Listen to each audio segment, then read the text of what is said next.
Okay, in this video we're going to be looking at mean bond enthalpies. What you need to be able to do in the exam is to be able to calculate an enthalpy change, so that's delta H, using mean or average bond enthalpies. So before we can do that, we actually want to be looking at what they are. What do we mean by an average or a mean bond enthalpy? So, what are mean bond enthalpies? Well, it's the idea that covalent molecules can be broken up into their atoms by supplying some form of energy.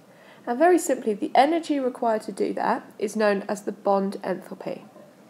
So it's the enthalpy change when a bond is broken. So for example, if we just take hydrogen, H2, that exists as two atoms joined by a covalent bond. And very simply, when you break that covalent bond, that requires energy, and more specifically, it requires 432 kilojoules per mole, so per mole of hydrogen. The values will always be positive, and you need to kind of understand why that is. And very simply, it's that the bond breaking process is always going to require energy. It is always going to be an endothermic change. So you're always going to have that positive sign there. Whatever the number is, it will always be positive. When you break a bond, it's always going to require energy. So what do we mean by mean or average bond enthalpy? So what we're talking about here, the word mean, we mean average. So what is an average bond enthalpy? One bond, so for example a carbon-hydrogen bond, will have slightly different bond enthalpies in different molecules. So depending on what molecule it's in, the bond enthalpy will be different. For example, if we have CH4, which is methane, so methane is obviously a carbon with 4 hydrogens, we would need to break all 4 of those carbon-hydrogen bonds to make carbon and hydrogen. Now, for this reaction, delta H is plus 1664 kilojoules per mole. We need to put in 1664 kilojoules per mole of methane to break all the bonds. Now, in this reaction, we're breaking 4 carbon-hydrogen bonds, so we can just do a very simple calculation. 1664 divided by 4 to give us what we call the mean bond enthalpy, which is 416. And we call that the mean bond enthalpy for carbon-hydrogen in this reaction. In reality, the 4 bonds will have slightly different bond enthalpies, but it just gets far too complicated to think about all the different bonds in all the different molecules, and that they will be slightly different, and we wouldn't be able to use it. So because of that, we say that 416 will be the mean bond enthalpy, or the average bond enthalpy for a carbon-hydrogen bond. And this is what we're going to use for our calculation, mean bond enthalpies, which are averaged over a range of compounds. So they're not massively accurate. They're better than nothing, and they can still give us a really good estimate, but they will be slightly wrong because of this fact that they're going to be averaged over a range of compounds. Okay, so how do we do this calculation then? Hopefully you've got an understanding of what mean bond enthalpies are. They are the energy required to break a bond. It's a mean bond enthalpy because it's averaged over a range of compounds. So what do we do? How do we use this in our calculation? Well, what we assume is that all the reactant bonds are going to be broken, and then we make new bonds between the products. So we break all the bonds in the reactant, so we've got all separate atoms, and then we make new bonds.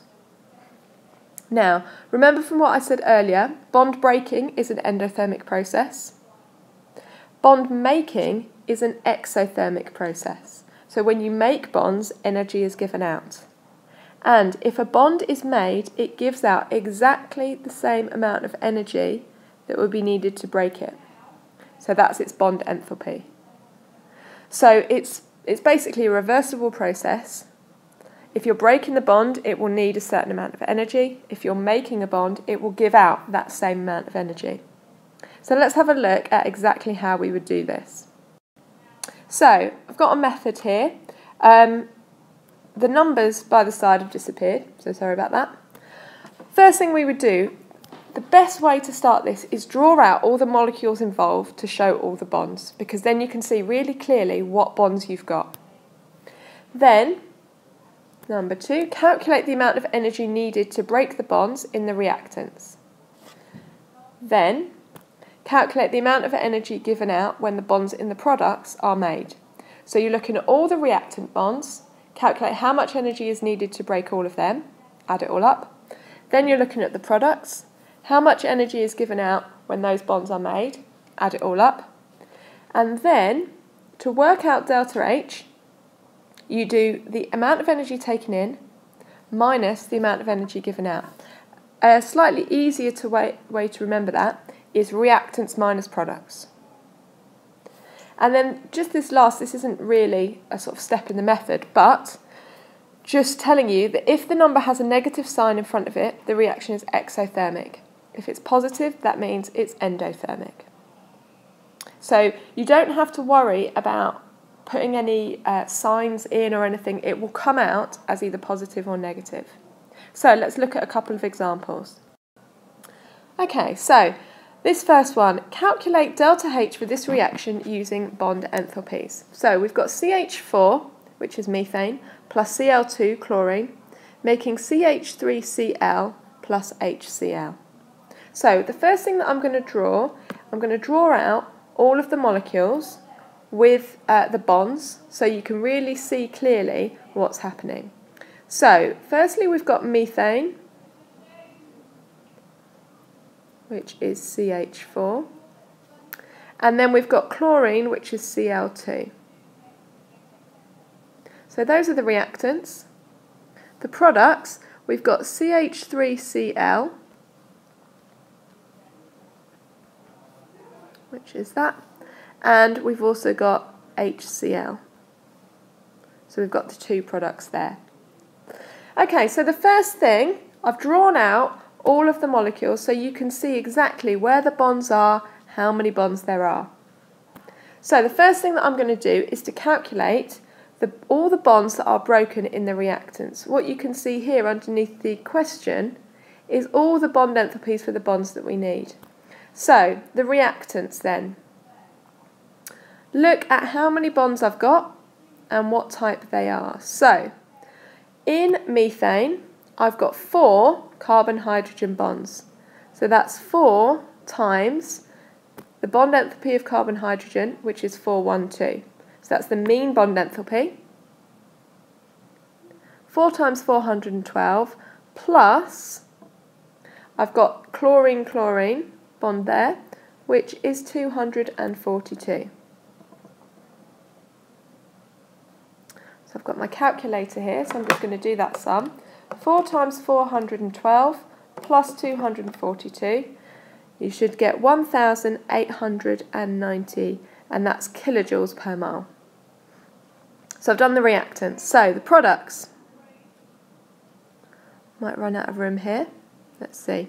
So products, what bonds have we got? Well, we've got 3 carbon-hydrogen bonds there. So 3 times 412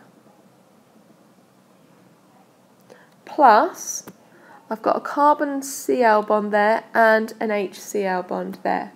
So looking at my list, I need to add on a carbon Cl, which is 338, and an HCl, which is 431. So let's do that sum. 3 times 412 plus 338 plus 431 equals 2005. Just fit that on there. Okay, so I've got my reactants number, which is there, and I've got my products number, which is there. The very last step to work out our delta H is to do reactants minus products.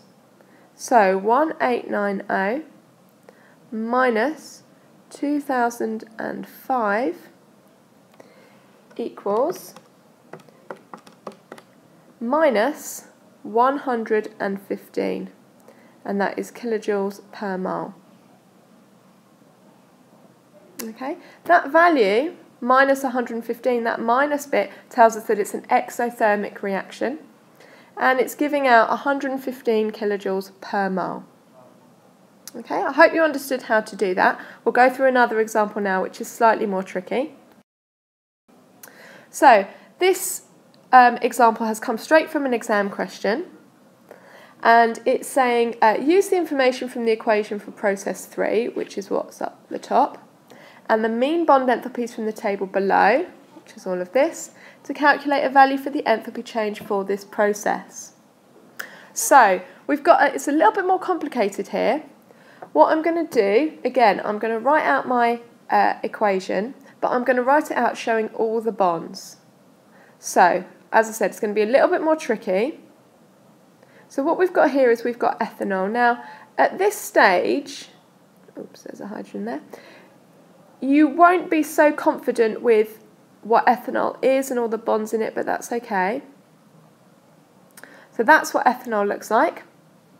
And we've also got oxygen, but if you look at the equation, we've got 3 oxygens, so draw all of those out. Now remember, oxygen is double bonded. So those are our reactants. And then our products, 2 carbon dioxide there. Now, the number one thing that people forget is that carbon dioxide has double bonds. Because if you see, you've got a CO single bond and a C double bond O there. So many people forget that carbon dioxide has a double bond. So we've got 2 molecules of carbon dioxide, and we've got 3 molecules of water.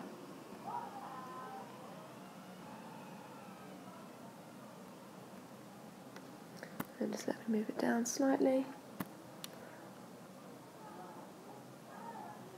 Okay, obviously you will have a lot more room on your pieces of paper to work this out. So what we're going to do is we're going to, now I've written everything out, we're going to work out all of the bonds that have been broken in the reactants. Now this is going to be a sort of longer sum than the one I did before, but it's using exactly the same method. So the reactants. Now look at how many bonds we've got. Might be helpful to cross them off as you go.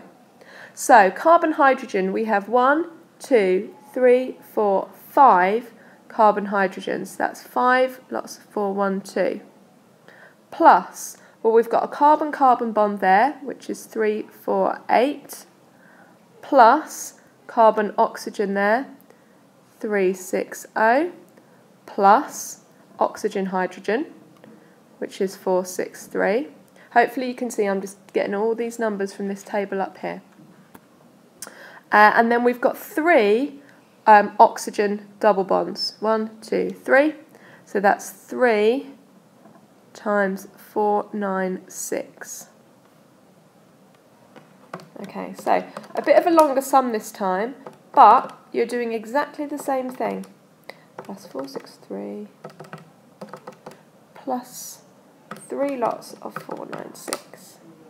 I make that 4,719. Okay, so that's my reactants. So the products, again, you can cross them off as you go. We've got 4 carbon-oxygen double bonds, which is up here. So 4 times 743. Plus, and now I've got 6, 1, 2, 3, 4, 5, 6 oxygen-hydrogen bonds. So that's 6, 4, 6, 3. Okay, I'll just scroll down a little bit. What is that going to equal? So 4 times 743 plus 6 lots of 4, 6, 3 is 5750. And then we're just going to do our last sum where we work out our delta H. reactants minus products, 4719 minus 5750. 4719 minus 5750 equals minus 1031 kilojoules per mole. Okay, so that's what they're asking us to do in the question.